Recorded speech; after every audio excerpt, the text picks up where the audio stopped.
안녕하세요. 디자이너를 위한 지속가능한 코딩입니다.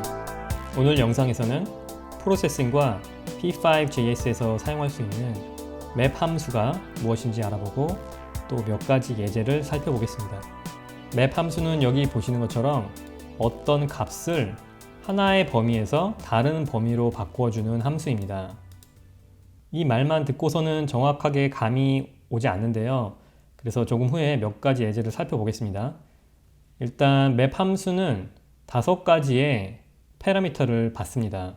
처음에는 내가 변화를 시켜주고 싶은 그 값을 넣어주고 그 값의 원래 범위, 최소값과 최대값, 그리고 새롭게 바꿔주고 싶은 범위의 최소값과 최대값, 이렇게 5가지의 파라미터를 받아서 그 받은 값을 다른 값으로 바꿔주는 역할을 합니다. 그래서 이 맵 함수 전체가 호출이 되고 나면 다른 값으로 바뀐다고 보시면 돼요. 그러니까 보통은 맵 함수를 써서 변화시킨 값을 다른 값에 이렇게 저장을 하는 경우가 많죠.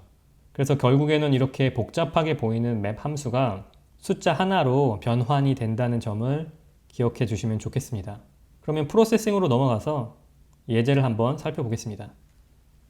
기본적인 셋업과 draw 구조를 적어주고요. 기본 배경색까지 지정을 해줬습니다. 그럼 여기서 제가 만들고 싶은 것은 그 마우스의 X 위치 값에 제가 그리는 원의 크기를 대입하고 싶어요. 그래서 일단 원을 화면 가운데다 그려주고요. 너비와 높이 값에 모두 마우스 X를 이 시스템 변수를 연결해 주면 되겠죠. 그리고 실행을 하면 이제 마우스 X가 0, 제일 왼쪽 끝일 때에는 원이 보이지가 않고 현재 창의 크기가 500이기 때문에 마우스 값을 500까지 올려놓으면 화면에 꽉 차는 500 픽셀 크기의 원이 그려졌어요. 그런데 항상 이렇게 1대1로 대응이 되는, 그러니까 마우스 X 값의 크기가 대응이 되는 그런 인터랙션을 원하는 것은 아니잖아요. 예를 들어서 어떤 이게 뭐 인스톨레이션, 설치 작업이라고 한다면 사용자가 마우스를 아무리 많이 움직인다고 해도 원이 사라지지 않게 하고 싶다든지, 또는 마우스 X 값이 굉장히 커졌을 때 이렇게 원이 화면을 꽉 채우지 않도록 어느 정도 그 범위를 지정해 주고 싶을 때, 그때 이제 맵 함수가 유용하게 쓰일 수가 있습니다. 그럼 비교를 위해서 지금 마우스 X의 1대1로 대응이 된 이 원은 살짝 위로 올려줄게요. Y 값을 조금 빼주고요. 다른 코드는 변함이 없습니다.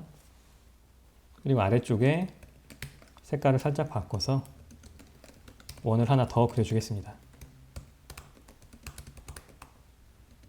이번에는 Y 값을 아래로 살짝 내려서 이제 여기 이제 마우스 X라고 1대1로 대입을 하는 대신에 다른 뭔가 맵 함수를 통한 값의 변환이 필요한 거죠.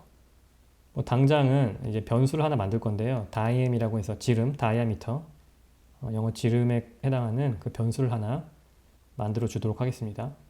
이제 그것은 float 변수가 되겠고요. 왜냐하면 이제 맵에서 우리가 반환 받는 그 값은 float이에요. 그러니까 int라고 하면 이제 에러가 나겠죠. 그래서 float diam이라고 변수를 만들어주고 그 변수의 값은 맵 함수를 통해서 받아오도록 그렇게 설정을 하겠습니다. 그럼 조금 전에 제가 메모로 보여드렸던 내용을 보시면 현재 우리가 지금 제어를 하고 싶은 값이 무엇이죠? 그러니까 이 첫 번째 파라미터로 들어가는 이 값은 바로 마우스 X죠. 그러니까 마우스 X를 그대로 0에서 500까지 사용해 주는 대신에 저는 새로운 그 범위를 설정해 주고 싶은 겁니다. 이제 두 번째, 세 번째 파라미터로는 원래 범위를 써주면 돼요. 그 원래 범위는 이 경우에 제일 왼쪽에 있을 때에는 0픽셀, 제일 오른쪽에 있을 때에는 500픽셀, 0에서 500까지가 바로 원래 범위가 되겠습니다. 그런데 이제 500이라고 써주는 대신에 width라고 써줄 수도 있겠죠. 같은 말이니까. 그리고 이제 네 번째, 다섯 번째 매개 변수는 새로운 범위, 내가 이 마우스 X 값을 변환시켜 주고 싶은 그 새로운 범위를 지정해 줄 수 있습니다. 그래서 이제 0으로 아예 원이 보이지 않는 데까지 작아지는 대신에 새로운 최소값을 제가 정해줄 수 있는 거죠. 그럼 뭐 한 50이라고 해볼게요. 그래서 아무리 원이 작아져도 50픽셀 크기의 원은 보일 수 있도록. 그리고 최대값도 마찬가지입니다. 500까지 커지는 것이 너무 지나치다 싶으면 예를 들어서 250까지만 커지게 하고 싶다. 이렇게 설정을 해놓고 그럼 이제 드로우 루프 안에서 맵 함수가 돌아가니까 매 프레임마다 계속해서 마우스 X 값을 측정해서 우리가 작성해 준 대로 값을 변환해 준 다음에 그 값을 변수 다이엠에 넣어주고 그렇게 해서 만들어진 다이엠은 우리가 두 번째 원을 그릴 때 사용해 주게 되는 겁니다. 그래서 이렇게 두 가지 원을 그리니까 이번에 실행을 하면 아래쪽에 비교할 수 있는 이제 원이 하나 더 그려질 거예요. 네, 실행을 해보면 한번 보세요. 이제 마우스 X가 0일 때 위에는 마우스 X와 그 크기가 1대1로 대응이 되는 것이라서 X가 0일 때는 사라져 버리죠. 하지만 아래쪽 노란 원의 경우에는 우리가 맵에서 지정해 준 대로 마우스가 0일 때 이 원래 범위의 최소값일 때에도 50이라는 숫자가 새로운 최소값으로 변환이 됐어요. 그래서 최소한 항상 원이 화면에 보일 수 있도록 했고 마찬가지로 제일 커질 때에도 너무 커지지 않고 최대값인 width 값을 마우스 X가 이제 갖고 있을 때에는 250에 해당하도록 이제 최소와 최대값 사이에 그 범위를 이제 우리가 새로 설정해 준 것이죠. 그래서 이런 예제가 특히 뭐 사용자 인터랙션이 있을 때 어느 정도 내가 그 인터랙션 범위를 제어해 주고 싶다면 맵 함수가 유용하게 쓰일 수 있습니다. 제가 이제 최소값, 최대값이라고 표현을 했지만 사실은 최소값, 최대값을 바꿔서 써줘도 상관없어요. 그러니까 마우스가 0에서 width까지 움직일 때 마우스가 오른쪽에 있을 때 저는 그것을 제일 최대값으로 쓰고 싶고 마우스가 제일 오른쪽에 있을 때에는 최소값으로 지정해 줄 수 있다는 거죠. 그래서 이러면 이제 맵 함수를 쓰지 않는다면 우리가 어느 정도 수학적인 계산을 해줘야 되는데 그럴 필요 없이 그냥 맵 함수가 다 해결해 줄 수 있습니다. 그래서 다시 한번 실행을 해보죠. 그럼 이렇게 마우스가 제일 왼쪽 마우스 X 값이 0일 때 우리 노란 원은 250의 최대 크기가 되는 것이고 마우스 X가 500 최대값일 때 우리의 노란 원은 새로운 최소값인 50픽셀의 크기를 가지게 되었습니다. 그러면 맵 함수가 유용하게 쓸 수 있는 또 하나의 예제를 한번 살펴보겠습니다. 결국은 우리가 이제 숫자를 가지고 범위를 변환시켜 주는 것이기 때문에 이런 플롯 숫자가 쓰일 수 있는 곳이라면 어디나 맵 함수가 쓰일 수 있어요. 근데 이제 보통 이제 우리가 시각적인 결과물을 만들어낼 때 특히 유용한 것이 이제 색상 범위를 설정해 줄 때인데요. 왜냐하면 우리가 알다시피 이제 색상은 0에서 255까지 그렇게 단계별로 변화하잖아요. 그런데 뭐 그 색상의 값을 0에서 255가 아니고 이렇게 사이즈에 맞춰 준다든지 새로운 범위에 적용시켜 주고 싶을 때 맵 함수가 굉장히 편리하게 쓸 수 있습니다. 그럼 이제 새로운 예제에서는 제가 그레디언트를 한번 만들어 보고 싶어요. 그래서 왼쪽에서부터 오른쪽까지 좀 색상을 부드럽게 변화시키는 그런 그레디언트를 만들어 주고 싶은데 일단은 뭐 이렇게 한번 설정을 해 볼게요. 화면의 반을 가로지르는 수직선들을 빽빽하게 매 픽셀마다 일단은 그려줬어요. 그럼 이제 왼쪽에서 오른쪽으로 가면서 그레디언트의 색상 값이 점점 밝아지게 하도록 그렇게 하고 싶은 거죠. 그래서 맵 함수를 쓰지 않는다면 일단 그냥 기본적으로 for 루프 안에다가 스트로크를 넣고 그 색상 값을 for 루프에 이제 i 변수와 연결시켜 줄 수 있는 거죠.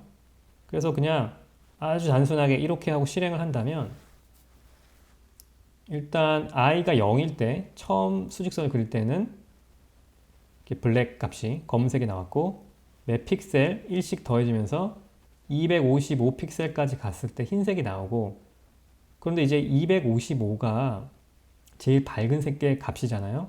그래서 그 이상은 없는 거죠. 그래서 이 경우에는 어떻게 프로세싱이 처리할지 몰라서 지금 더 이상 그려지지가 않고 있네요. for 루프 자체는 계속해서 width까지 반복을 시켜라 라고 했지만 255, i 값이 255 이상일 때에는 더 이상 이제 가능한 색상 값이 없어서 선이 그려지지 않는 것을 볼 수가 있습니다. 이 경우에는 뭐 어느 정도 뭐 곱하기 하고 해서 그 범위를 부풀려 줄 수 있지만 그렇게 하는 대신에 더 편리하게 한번 맵 함수를 써서 다시 한번 표현을 해볼게요. 그래서 아래쪽에 다시 한번 그레디언트를 만들어 줄 텐데요.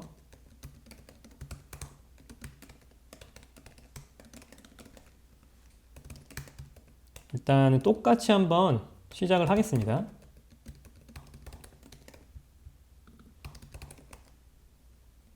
이렇게 한번 한 줄 해보면 색상이 일단 안 들어갔네요. 그래서 색상도 똑같이 i 값을 바로 받아오도록 하고, 그럼 똑같이 이제 표현이 됐죠? 근데 저는 이제 검은색에서 흰색까지 쭉 끝까지 갈 수 있는 부드러운 그레디언트를 한번 만들어 주고 싶어요. 그래서 for loop 안에 들어가서 i를 바로 색상에 적용하는 대신에 ni라고 해서 뭐 new i, 새로운 i 값을 저는 맵 함수를 통해서 만들어 내겠습니다. 이제 맵 함수 다시 이 사용하는 방법을 보시면 일단 변환해 주고 싶은 그 값을 처음에 넣어줘야 되죠. 그게 바로 여기 i예요. i는 원래 범위가 0에서 with까지죠. 0에서 with까지인데 이 ni 변수는 이제 우리가 색상에 적용하는 것이기 때문에 우리에게 필요한 새로운 범위는 0에서 255가 되는 겁니다. 그리고 이제 스트로크 함수에 i를 직접 대입하는 대신에 새롭게 변환시켜준 ni 값을 대입하겠습니다. 라인 함수 같은 경우는 계속해서 뭐 i에 맞춰서 그려주는 것이니까 ni를 사용하지 않고 그대로 i를 사용해 줄게요. 그리고 다시 실행을 하면 네, 이렇게 0, 색상값 0에서 255까지 부드럽게 변할 수 있는 그런 그레디언트를 만들어 줬습니다. 만약에 이 그레디언트의 방향을 바꿔주고 싶다면 어떻게 하면 될까요? for loop 자체를 i는 with에서 시작을 해서 i가 0보다 클 경우에 항상 1씩 빼줘라 해서 오른쪽부터 거꾸로 그려주는 방법도 있겠고, 또는 이런 계산하는 게 좀 까다롭다 싶으시면 아까 말씀드린 대로 이게 사실 최소값과 최대값이라기보다는 시작값과 끝값이기 때문에 여기를 바꿔 써줘도 돼요. i 값이 0일 때 우리가 255 제일 흰색을 그려주고 i 값이 with일 때는 검은색. 그래서 그 사이는 이제 맵 함수가 다 처리를 해주는 것이죠. 방향도 바꿀 수 있고, 또 화면에 꽉 차는 그런 그레디언트가 아니고 뭐 다른 크기의 그레디언트라면 그에 맞춰서 뭐 300이든 뭐 400이든 이제 여기에 범위만 잘 설정을 해주면 되기 때문에 얼마든지 원하는 대로 색상의 범위를 변환시켜 줄 수 있게 되었습니다. 그래서 언제든 맵 함수라는 것은 하나의 그냥 값을 변환한다기보다는 그 값이 나타낼 수 있는 범위를 가지고 작업한다고 그렇게 생각하시면 좋고요. 앞에서 말씀드린 것처럼 이제 사용자 인터랙션을 제어할 때 특히나 편리하게 사용할 수 있습니다. 그럼 오늘 영상에서는 맵 함수에 대해서 간단하게 알아봤는데요. 저는 여기서 마치고 다음 영상에서 뵙겠습니다.